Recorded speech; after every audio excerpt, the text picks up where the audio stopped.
When I was 16, I ended up in the ER after I got mauled by my parents' dogs while they were at a wine tasting in Napa. And honestly, looking back now, I should have seen it coming because the house had been a powder keg for weeks with all those animals crammed into our 3-bedroom ranch-style home that was never meant to house that many living creatures. Red soaked through the gauze on my arms as the doctor stitched up the worst bite on my shoulder, the one that had torn through my t-shirt and left a gash so deep I could see layers of tissue I didn't know existed. And each pull of the thread felt like a reminder of how completely my life had spiraled into this bizarre nightmare of dog food schedules and breaking up territorial disputes instead of worrying about SATs and prom like a normal teenager. "We need to contact your parents immediately," the ER nurse said while examining the puncture wounds covering both my forearms, her fingers gentle but clinical as she cataloged each injury with a concerned furrow in her brow that told me she'd seen neglect before, but maybe not quite like this. "They're at a wine festival, but their phone goes straight to voicemail when they're tasting," I explained, trying to keep my voice steady, even though my whole body was shaking from the adrenaline crash and the horror of watching my own blood pool on the kitchen floor before the ambulance arrived. She stared at me with this expression I'd learned to recognize over the years, the one that said, "This is not normal," but I'd become so numb to abnormal that I barely registered it anymore. "They don't answer during emergencies?" she asked, her voice pitched higher with disbelief. "They say tastings are sacred time and nothing should interrupt the wine experience." I repeated their exact words I'd heard so many times they'd lost all meaning, like a mantra that justified every abandonment and every time I'd needed them, but got sent straight to voicemail instead. The nurse tried calling anyway, her jaw tightening with each ring that went unanswered, and shook her head after the 5th attempt, looking at me with a mixture of pity and something else I couldn't quite identify, maybe anger on my behalf that I'd never learned to feel for myself. "They don't know about the attack yet because it just happened an hour ago," I said, remembering the chaos of teeth and fur and my own screaming as I'd tried desperately to pull Diesel off Thor while the other dogs circled and then joined in, drawn by the scent of blood and the frenzy of the fight. "How many dogs do you have?" asked the doctor as he cleaned another wound, his voice carefully neutral in that way medical professionals have when they're trying not to show alarm. "Right now we have 9, but last week we had 11. 2 got rehomed when they kept attacking each other," I said, wincing as the antiseptic burned into the torn flesh. He stopped mid-stitch, the needle suspended in the air between us, and I watched his face process this information. "9 dogs? In one house?" he repeated, like he needed to hear it again to believe it. I nodded, feeling the pull of the stitches already completed in my shoulder. "My parents run a rescue, except it's not official, and they don't actually rescue them. They just see cute dogs online and buy them," I explained, thinking about all the nights I'd watched my mom scroll through puppy listings on sketchy websites while sipping her evening Chardonnay, cooing over photos like they were shoes she wanted to add to her collection. "Who takes care of 9 dogs?" he prompted, and I could hear the question beneath the question. "Me, obviously, since my parents travel 4 days a week for their wine blog," I said, and the words tasted bitter coming out, like I was finally hearing how insane it all sounded when I said it out loud to someone who wasn't already living in this dysfunction with me.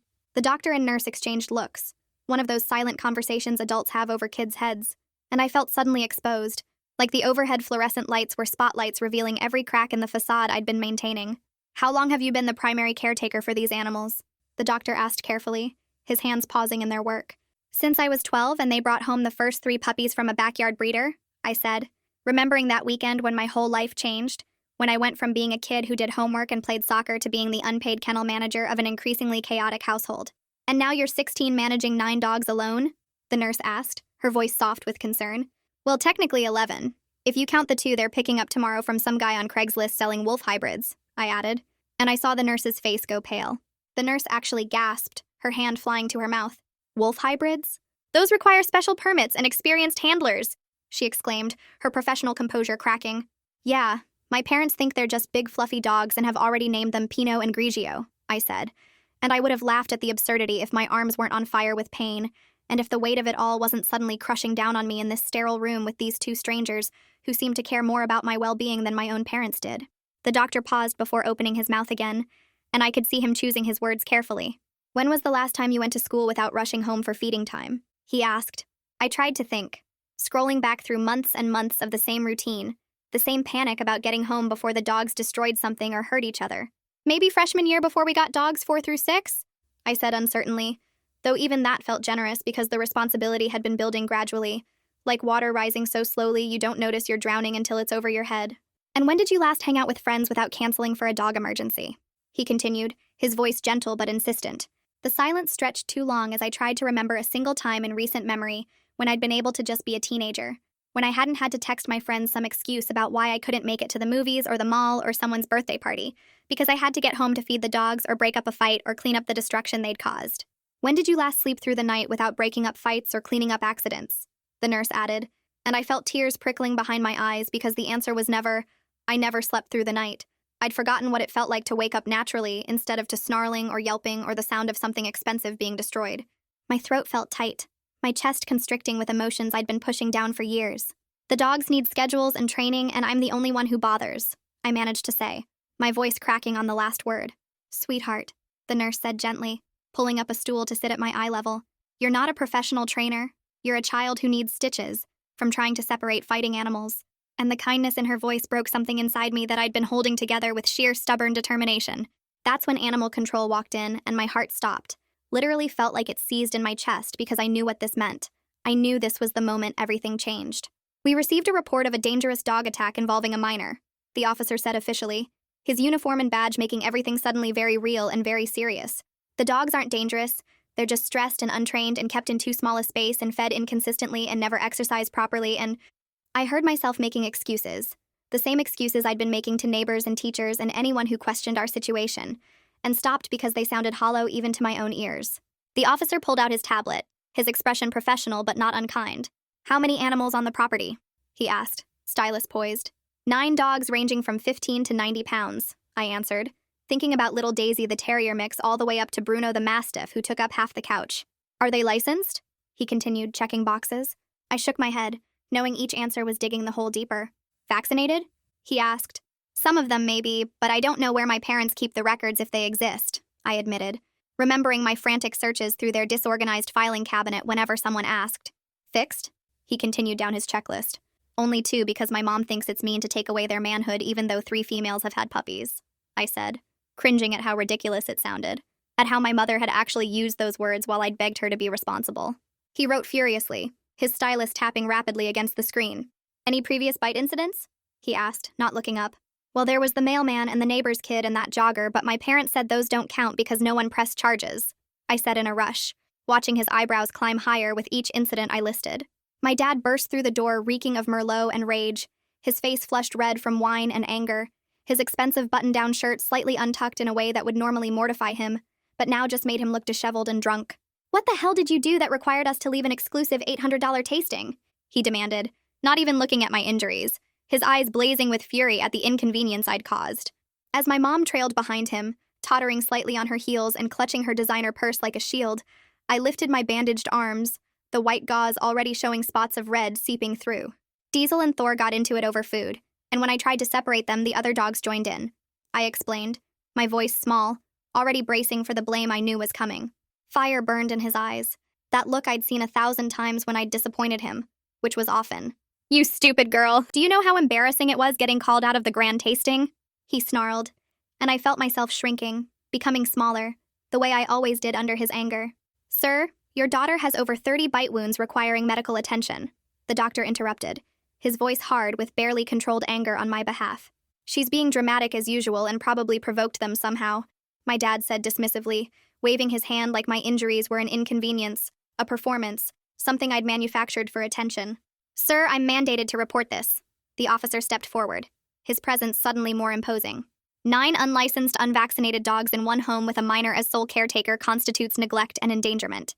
My dad ignored the officer completely, his focus laser-fixed on me, and went off on me like I was the problem, like I was the one who'd created this situation. Those dogs are worth thousands of dollars, he shouted, his voice echoing off the hospital walls. Dad, I needed 14 stitches and a tetanus shot, I said, my voice breaking, trying to make him see me, really see me for once. He snarled, his face contorting with rage and something uglier. Do you have any idea what this emergency room visit will cost our insurance? The officer closed his tablet with a decisive snap that cut through the tension. All animals will be removed pending investigation, and you'll be prohibited from adopting any animals for 5 years minimum, he said with finality. And I thought that would be the end. Update. Hospital kept me overnight for observation because the doctor worried about infection from the deep bites. And I lay awake staring at the ceiling tiles while my parents sent angry text after angry text about how I ruined their weekend and embarrassed them in front of the animal control officer. The nurses checked on me every 2 hours, taking my temperature and examining the bandages, and I could tell from their careful expressions they'd read the case notes about what was happening at home. Constance Hanks from CPS showed up at 7 in the morning before my parents could take me home, introducing herself with a kind but serious face that told me this was really happening. She asked me questions about my daily routine with the dogs, my school attendance, when I last had a full night's sleep, and I watched her face grow more worried with each answer I gave. The hospital social worker arranged for me to be released into temporary CPS custody rather than going home with my parents. And my dad completely lost it in the hallway, yelling about government overreach and threatening lawsuits while my mom cried about how I was tearing the family apart. Constance stayed calm and explained that I'd be staying with her and her husband Barrett for a few days while they completed their home investigation, and I felt this weird mix of relief and guilt that made my stomach hurt. Barrett Hanks picked me up from the hospital in their family van, making gentle small talk about nothing important while I held my discharge papers and tried not to cry. Their house was quiet and clean, with just one old golden retriever who slept on a dog bed in the corner, and seeing that made me realize how crazy my life had been. I slept for 14 hours straight in the guest room, waking up confused because no dogs were fighting and nothing was destroyed and no one needed me. Constance made me breakfast and didn't ask pushy questions, just told me I was safe here, and we'd figure everything out one step at a time. Animal control finished removing all 9 dogs from my parents' house over the next 2 days, and my mom called me sobbing about how empty the house felt and how could I do this to them. I felt terrible guilt, even though I knew I didn't cause this. I just got hurt badly enough that people finally noticed what was happening. My parents got formally banned from getting any new animals and received citations for multiple violations, including unlicensed animals, failure to vaccinate, and child endangerment. The wolf hybrid purchase got blocked when animal control contacted the seller on the internet and explained the situation, and my dad left me a voicemail calling me a nasty little bitch who destroyed their dreams. Constance did a formal interview with me about my living situation, and I told her everything: the 4 years of being sole caretaker, the missed school and friendships, the constant exhaustion, the previous bite incidents my parents covered up. She recorded it all carefully, and I watched her professional mask slip a few times when I described particularly bad incidents. 3 days after I moved in with the Hanks, Coleman Bauer from next door contacted Constance directly to provide testimony about what he'd seen over the years. He told her about the constant barking at all hours, the visible neglect of the property with dog waste piling up in the yard, my parents leaving for days at a time while I was clearly alone managing everything. He said he regretted not calling sooner, especially after he saw me trying to break up a dog fight in the backyard 6 months ago, and I'd gotten knocked down hard.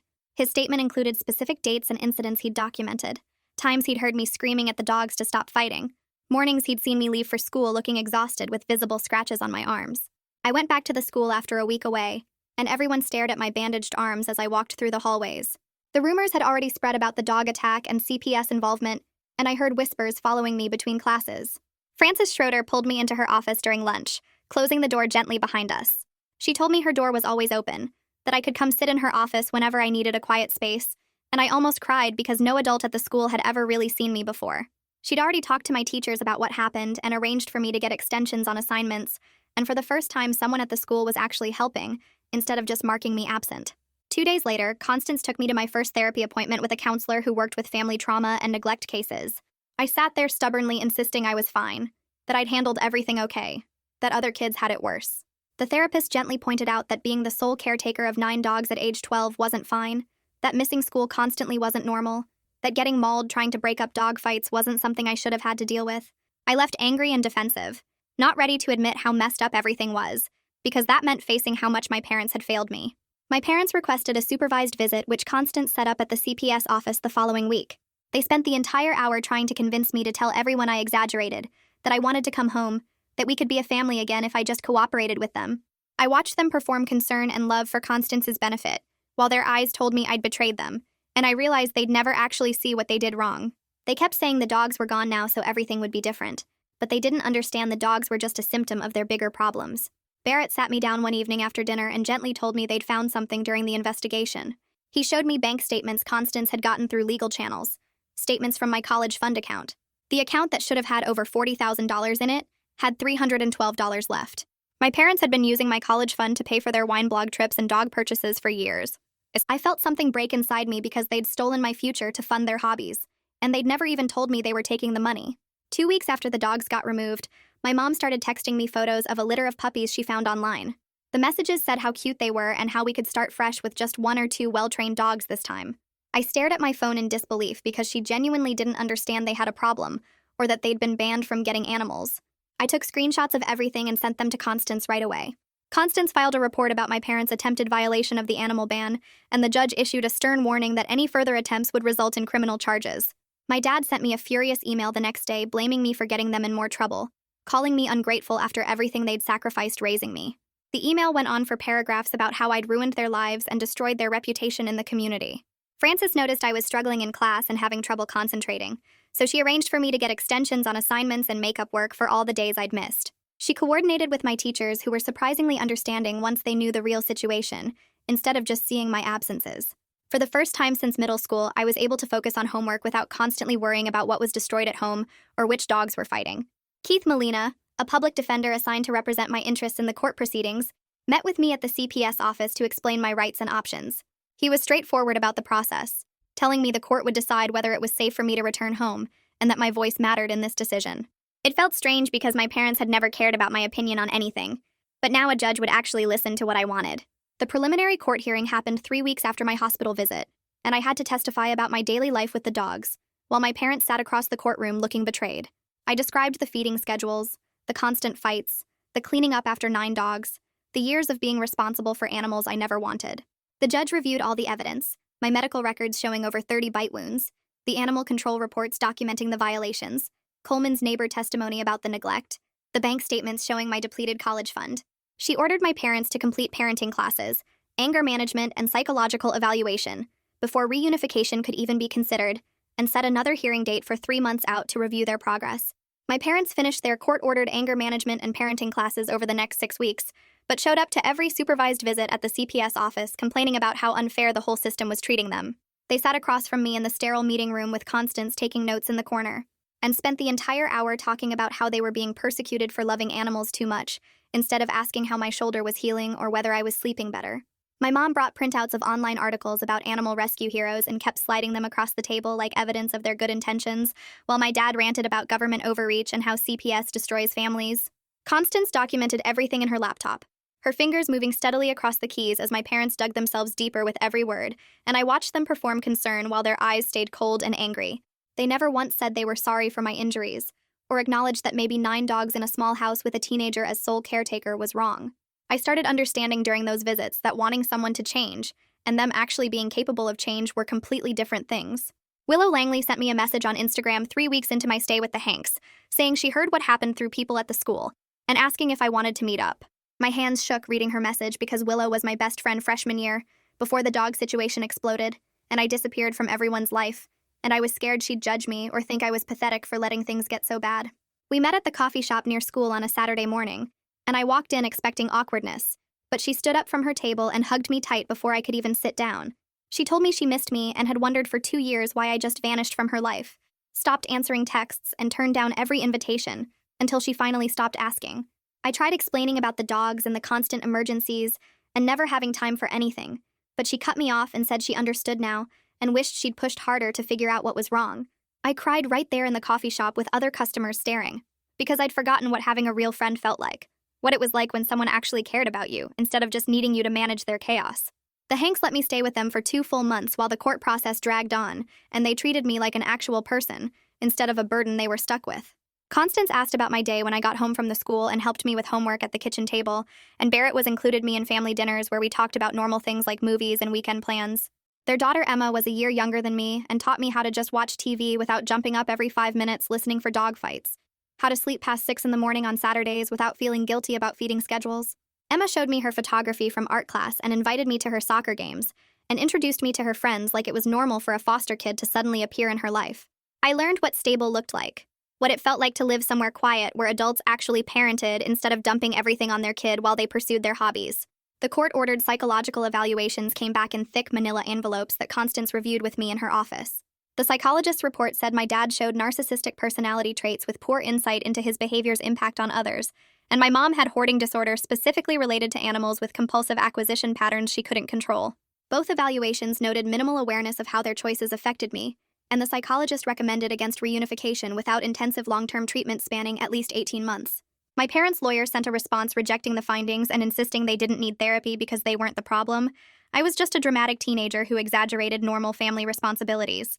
Constance showed me their response, and I saw my parents were never going to admit they did anything wrong, never going to get the help they needed because they genuinely believed they were fine and everyone else was crazy. 4 months after the hospital visit, I was sitting in Frances's office during lunch period doing makeup work when she closed her gradebook and asked me what I actually wanted for my life. Not what the court wanted or my parents wanted or CPS recommended, but what I wanted. And the question caught me off guard because no adult had ever asked me that before. I sat there thinking about the question while Frances waited patiently and realized I wanted to finish high school without constant crisis, wanted to go to college, and study something I cared about, wanted to have friends and go to football games and do normal teenage things. I told Frances I didn't want to go back to being my parents' unpaid kennel manager and emotional punching bag, didn't want to sacrifice my entire future managing their dysfunction while they traveled for wine tastings and ignored every problem they created. Keith met with me the following week to help write a statement for the court, explaining why I didn't feel safe going home. We sat in a conference room at his office and he asked questions while I talked, and he typed everything into his laptop, organizing my scattered thoughts into clear paragraphs. I told him my parents hadn't shown genuine change, still blamed me for everything, refused to get real help, and I needed stability to finish school and prepare for college. Keith printed the statement and had me read it over and make changes until it said exactly what I needed to say. Then we practiced me reading it out loud because I'd have to present it to the judge.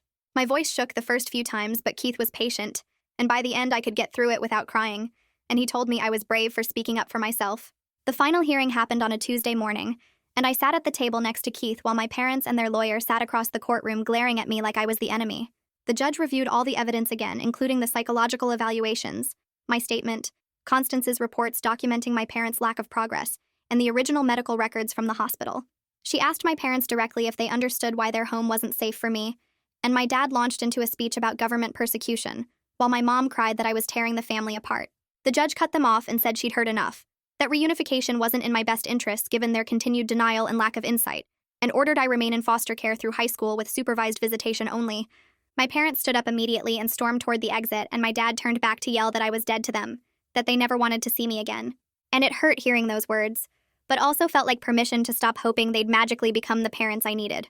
Constance and Barrett asked to speak with me privately after the hearing, and we sat in a quiet room down the hall from the courtroom. They explained they'd been approved as a long-term foster placement and asked if I wanted to stay with them instead of moving to a stranger's home. And I said yes before they even finished the question because they'd shown me what stable, supportive adults looked like. The paperwork took 3 weeks to process, but then it was official with signatures and court stamps making it real, and I had a safe place to live where no one expected me to sacrifice my entire life, managing someone else's chaos and dysfunction. I started catching up on everything I'd missed once I wasn't constantly exhausted and crisis managing. I joined the school photography club that Emma was in, and learned how to use the darkroom and went to football games on Friday nights with Willow and her friends. I slept through entire nights without waking up to dogfights or destruction, and my body slowly stopped being on constant alert waiting for the next emergency. My grades jumped from barely passing to mostly B's within 2 months, and my teachers kept commenting on how different I seemed, more awake and present and engaged in class instead of just surviving each day. My parents maintained contact through supervised visits every few weeks at the CPS office, but nothing changed in how they saw the situation. They still insisted they did nothing wrong and I was being dramatic about normal family stuff, that other kids had chores and responsibilities, so what made me so special? I stopped trying to make them understand and started accepting they were never going to be the parents I deserved, and that was sad, but it wasn't my fault, or my responsibility to fix them. Frances pulled me into her office one afternoon with a stack of college brochures and scholarship applications spread across her desk. She'd already highlighted programs that offered full rides for foster youth, and printed out information about the educational training voucher that could give me up to $5,000 a year for school expenses. I sat there staring at the papers because I'd assumed college was completely off the table after my parents drained my fund, but Frances kept pointing to different programs and explaining how my foster status actually qualified me for aid most kids couldn't get.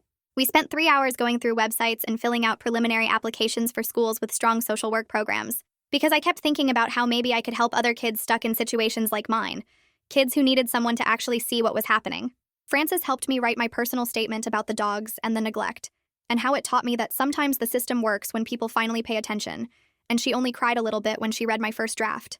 6 months after I ended up in the hospital with 30 bite wounds, I was sitting in the Hanks' living room doing homework with Emma, while their old golden retriever snored on his bed, and everything felt surreal in how normal it was. My grades had jumped to mostly A's because I could actually focus in class instead of worrying about which dogs were fighting or what was getting destroyed at home. Willow and I went to football games on Friday nights, and I joined the photography club and went to Emma's soccer matches and did all the boring regular teenager stuff I'd missed for 4 years. The scars on my arms were fading to pale pink lines that I didn't bother covering up anymore because they were just proof of what happened, proof that I survived and got out and people finally saw. I had a stable place to live with adults who actually cared if I ate breakfast and did my homework and got enough sleep. The college acceptance letters started arriving in March, and I got into 3 schools with financial aid packages that would cover almost everything. My parents still showed up for supervised visits every few weeks, insisting they'd done nothing wrong, but I'd stopped trying to make them understand, because I had my own future to focus on now.